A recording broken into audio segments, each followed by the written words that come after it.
नमस्कार, स्वागत है हमारे यूट्यूब चैनल एग्ज़ाम सिटी में। बात करेंगे यूपीएस पेंशन स्कीम के बारे में। तो अभी तक हमारे यूट्यूब चैनल एग्ज़ाम सिटी को आप लोग सब्सक्राइब नहीं किए हैं तो प्लीज़ सब्सक्राइब कर लीजिए, साथ में बेल आइकन प्रेस कर लीजिए ताकि हर लेटेस्ट वीडियो के नोटिफिकेशन आप सभी को मिलते रहें। तो अभी जल्द ही मोदी सरकार के द्वारा ऐलान किया गया है यूपीएस पेंशन स्कीम के बारे में। तो ओपीएस, एनपीएस और यूपीएस में क्या अंतर है, किसमें अधिक लाभ हो सकता है कर्मचारियों को और किसको मिलेगा अधिक लाभ, यानी कौन से कर्मचारी को अधिक लाभ मिलने वाला है यूपीएस के द्वारा और ओपीएस क्यों नहीं दे रही सरकार। तो इन्हीं सारे बातों पर पूरे वीडियो के माध्यम से चर्चा करने वाले हैं।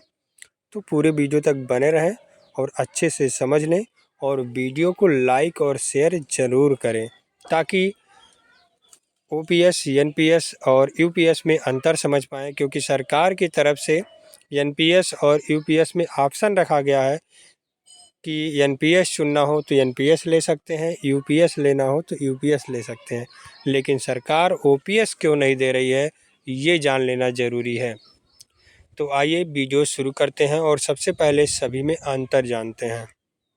देखिए, सबसे पहले यही बात जान लेना है कि एनपीएस जो है उसमें कर्मचारी का 10% हर महीने कट जाता है वेतन का। यूपीएस में भी कट जाएगा, लेकिन ओपीएस में सरकार कर्मचारी का कोई पैसा कटता नहीं था। सबसे बड़ा लाभ कर्मचारी का ये था और सबसे बड़ी बात कर्मचारी के लिए कि 10% नहीं कट रहा था ओपीएस, इसीलिए सरकार देना भी नहीं चाह रही है कि 10% सर कर्मचारी का कट नहीं रहा है और ओपीएस में ज़्यादा लाभ कर्मचारी को मिल रहा है। तो ये हो गया। एनपीएस में रिटायर होने पर जो भी था उसमें 60% मिल जाता था एक मुश्त और 40% पर शेयर मार्केट के द्वारा जो घटाव बढ़ाव होता उसके द्वारा पेंशन दिया जाता था। अब यूपीएस में क्या हो गया कि इनमें भी वही है, लेकिन पेंशन एक नियत कर दिया गया है कि मूल वेतन का जो है 50% आपको मिलेगा प्लस डीए। जिस समय रिटायर हुए उस समय का मूल वेतन नहीं देखा जाएगा, पूरे साल का मूल वेतन देखा जाएगा। मान लीजिए जनवरी में आपका मूल वेतन कुछ दूसरा था, जुलाई में कुछ दूसरा हो गया और दिसंबर में रिटायर हो रहे हैं तो उस समय कुछ दूसरा है, तो पूरे साल का जो मूल वेतन रहेगा उसमें उसका औसत निकाला जाएगा, यानी 12 से भाग दिया जाएगा। उसके बाद जो मूल वेतन आएगा तब उसका आपका आधा लिया जाए।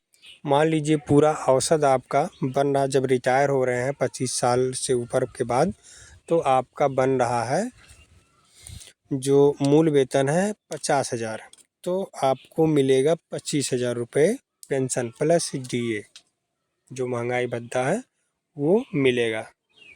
और वहीं यदि 25 साल से पहले आप रिटायर हो रहे हैं, 25 साल सरकार के सेवा नहीं दिए हैं, 10 साल और 25 साल के बीच में है, तो आपका आनुपातिक रूप से डीए रहेगा। आपका जो रहेगा वो 10% कटेगा और सरकार 18.5% काट अपने तरफ से देगी और उसमें से आपको जो पेंशन मिलेगा मूल वेतन का वो ये रहेगा और 25,000 जैसे गुणा और 10/25 रहेगा। ये अनुपात के रूप में आपको वेतन मिलेगा। यदि आप 25 साल पूरा नहीं करते हैं तो 25 साल के पहले आप रिटायर हो जाते हैं, यानी आप लेट में नौकरी पाए हैं और जल्दी रिटायर हो जा रहे हैं, तब 25 साल सरकार में सेवा नहीं दिए हैं तब ये लागू होगा। यहाँ देखें, इस तीनों पेपर में अंतर दिखाया गया है। तो सबसे पहले यूपीएस देखते हैं। मूल वेतन का 50% पेंशन मिलेगी। 10 वर्ष से अधिक और 25 वर्ष से कम में रिटायर हुए तो आनुपातिक रूप से मिलेगा लाभ। यही अनुपातिक बता रहे थे हम। कर्मचारी का योगदान 10% और सरकार का 18.5%। एनपीएस की तरफ से बाज़ार से जुड़ा निवेश नहीं होगा। जो एनपीएस में बाज़ार से जुड़ा निवेश होता था उसमें कोई दिक्कत नहीं है, वो शेयर मार्केट में लगा देते थे, घटाव बढ़ाव होता था उसमें, इसमें कोई दिक्कत नहीं है। और जबकि ओपीएस की तरह इसमें डीआर का प्रावधान है, एनपीएस वाले कर्मचारी भी शामिल हो सकते हैं। तो सरकार ने 2 ऑप्शन दे दिया है, या तो एनपीएस ले सकते हैं या तो यूपीएस ले सकते हैं। लेकिन सरकार ओपीएस नहीं दे रही है। इसका कारण ये है कि कर्मचारी का 10% इसमें नहीं कटेगा। ओपीएस में, एनपीएस में भी 10% कटता है, यूपीएस में भी 10% कटता है। लेकिन ओल्ड स्कीम में देख सकते हैं कर्मचारी को आखिरी मूल वेतन का 50% पेंशन के रूप में मिलता था। कर्मचारी को कोई योगदान नहीं देना पड़ता था। सबसे बड़ी बात यह है, योजना में केवल सरकारी कर्मचारी शामिल थे। डियरनेस रिलीफ यानी डीआर का प्रावधान था, यानी हर 6 महीने में महंगाई के अनुसार पेंशन बढ़ती जाती थी। 20 वर्ष की सेवा पूरे होने पर 50% पूर्ण पेंशन के हकदार होते थे। नीचे आप देखें तो 25 साल की सेवा और 50,000 रुपये मूल वेतन की पर गणना किया गया है। यदि आपका ओपीएस पहले जो था उसमें क्या होता था, मूल वेतन का 50% यानी 25,000 रुपये प्लस डीए मिलता था। फैमिली पेंशन जो था मूल वेतन का 30% यानी 15,000 रुपये प्लस डीए दिया जाता था, और न्यूनतम पेंशन 9,000 प्लस डीए था। लेकिन जो यूपीएस है आपका, मूल वेतन का 50% है यानी 25,000 रुपये प्लस डीआर है। फैमिली पेंशन मूल वेतन का 60% है, यानी यदि आपका ये 30,000 रुपया होगा, इस हिसाब 25,000 हिसाब से 30,000 रुपया होगा डीआर प्लस डीआर, और न्यूनतम वेतन 10,000 है। तो यहाँ फैमिली पेंशन का ज़्यादा लाभ है और कर्मचारी का लाभ कम है यूपीएस में। ओपीएस में कर्मचारी का लाभ ज़्यादा था। बाकी और देखें तो यूपीएस में ग्रेजुएटी का नुकसान है। 25 साल की नौकरी और 50,000 रुपये के मूल वेतन पर पुरानी पेंशन स्कीम में ग्रेजुएटी 12,37,500 रुपये बनेगी, जबकि यूनिफाइड पेंशन स्कीम मतलब यूपीएस में बनेगा 9,37,500, यानी इसमें लगभग 3 लाख रुपए का नुकसान हो रहा है। एनपीएस में क्या होता था, एनपीएस में 10% तो कटता है और 14% सरकारी योगदान देती थी। चूँकि एनपीएस का बाज़ार में निवेश होता था, इसलिए बाज़ार के फ़ायदे शामिल हैं। रिटायरमेंट के समय कुल जमा का 60% एकमुश्त निकाला जाता था और शेष 40% पेंशन के रूप में फिक्स होता था। बस एनपीएस से थोड़ा इसमें ज़्यादा लाभ है यूपीएस में, क्योंकि यहाँ 18.5% सरकार देगी, तो इसमें ज़्यादा लाभ है और पेंशन भी फिक्स कर दिया गया है, तो ये थोड़ा ज़्यादा लाभ है। लेकिन ओपीएस हो जाए तो कर्मचारियों की बल्ले बल्ले हो जाएगी। ओपीएस में सबसे बड़ी बात यह है कि कर्मचारी का कोई भी निवेश नहीं होगा, सारा का सारा सरकार देती थी, सारा का सारा वे सरकार उठाती थी। ये जो यूपीएस है 1 अप्रैल 2025 से लागू होगी। महंगाई राहत जोड़कर कम से कम 15,000 रुपये तक पेंशन बनेगी।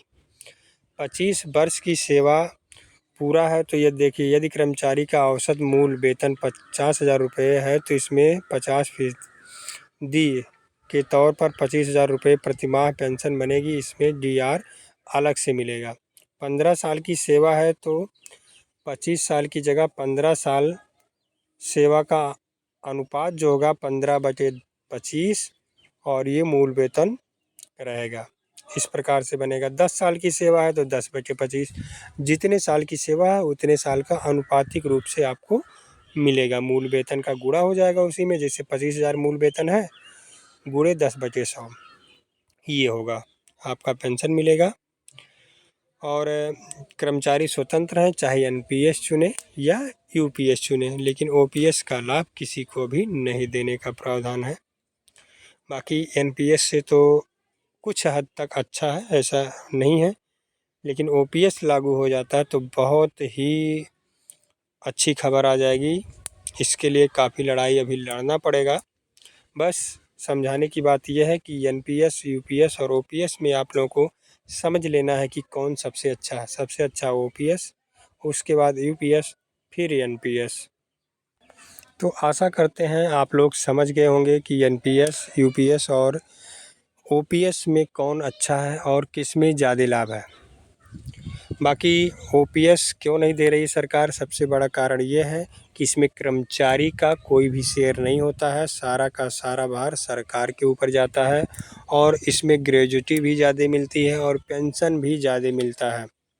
बस यूपीएस में जो है इसमें तो आपको पेंशन मिलेगा मूल वेतन का आधा प्लस डीए भी मिलेगा, लेकिन डीआर मिलेगा। डीआर का मतलब है आपका इसमें कंपलसरी था कि 6 महीने पे आपका डीए बढ़ जाता था, लेकिन उसमें सरकार तय करेगी कि आपका डीआर बढ़ाना है कि नहीं बढ़ाना है। ये बात है, सरकार समय समय पर तय करेगी कि पेंशन बढ़ाना है तो बढ़ाएगी, और इसमें कंपलसरी था डीए बढ़ना है। तो ये बात है। बाकी और जानकारी होगी तो हमारे यूट्यूब चैनल एग्ज़ाम सिटी के द्वारा आप लोगों को शेयर किया जाएगा। तो अभी तक हमारे यूट्यूब चैनल एग्ज़ाम सिटी को आप लोग सब्सक्राइब नहीं किए हैं तो प्लीज़ सब्सक्राइब कर लीजिए, साथ में बेल आइकन प्रेस कर लीजिए ताकि हर लेटेस्ट वीडियो के नोटिफिकेशन आप सभी को मिलते रहें। बहुत बहुत धन्यवाद वीडियो देखने के लिए।